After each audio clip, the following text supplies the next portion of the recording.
দলীয় প্রার্থী ঘোষণার এক মাস হলেও জোটের প্রার্থী চূড়ান্ত না করায় বিএনপির শরিক দলগুলোর মধ্যে অসন্তোষ বিরাজ করছে। আসন সমঝোতা নিয়ে দর কষাকষিতে ঝুলে আছে জোটের ভবিষ্যৎ।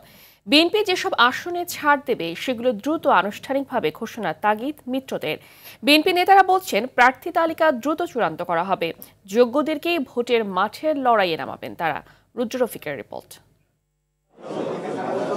আসন্ন জাতীয় সংসদ নির্বাচনকে সামনে রেখে নভেম্বরের শুরুতে প্রথম ধাপে 237 আসনের সম্ভাব্য প্রার্থীর নাম ঘোষণা করে বিএনপি। এর ঠিক এক মাস পর গত বৃহস্পতিবার দ্বিতীয় ধাপে বাকি 63 আসনের মধ্যে 36 আসনে প্রার্থীর নাম ঘোষণা করা হয়। আরও 24টা সেগুলো হচ্ছে আমরা আমাদের অ্যালায়েন্সের সঙ্গে যারা আছেন তাদেরগুলো এবং আমাদের 2-1টা আপনার ডিসিশন হবে, সেগুলো আমরা পরে ঘোষণা করব।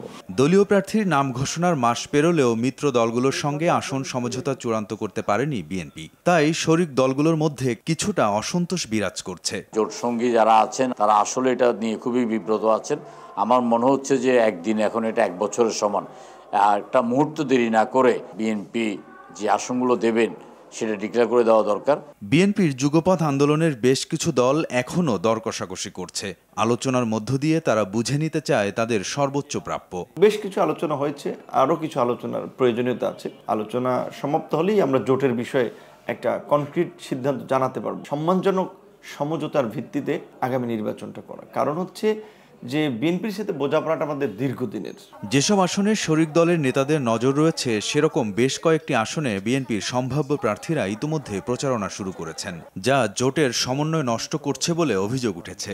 ঢাকা 8 আসনে বিপ্লবী ওয়ার্কার্স পার্টি যেখানে আমার নির্বাচন করবার কথা, তো সেখানেও দেখলাম বিএনপির একজন বড় নেতার নাম কোনো জায়গাতে তারা শূন্য রেখেছেন। এটা নিয়ে মঞ্চের মধ্যে ক্ষোভ এবং একটা উষ্মার জন্ম দিয়েছে। বিএনপি নেতারা বলছেন শরিকদের সাথে আসন সমঝোতার বিষয়ে ইতিবাচক তারা। খুব দ্রুতই 300 আসনের প্রার্থী চূড়ান্ত করতে পারবেন বলেও প্রত্যাশা তাদের। আমাদের সমমনা কিছু দল আছে, তাদের জন্য কিছু আমাদের আসন, সম্ভাব্য আসন, সেটা আমরা ব্লক করেছি এবং সেখানে কিন্তু আমাদেরও ভালো প্রার্থী আছে।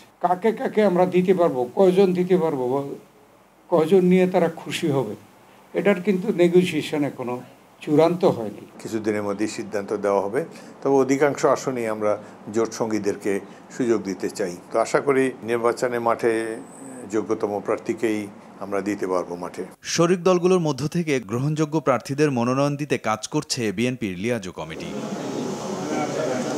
রুদ্র রফিক, RTV, ঢাকা।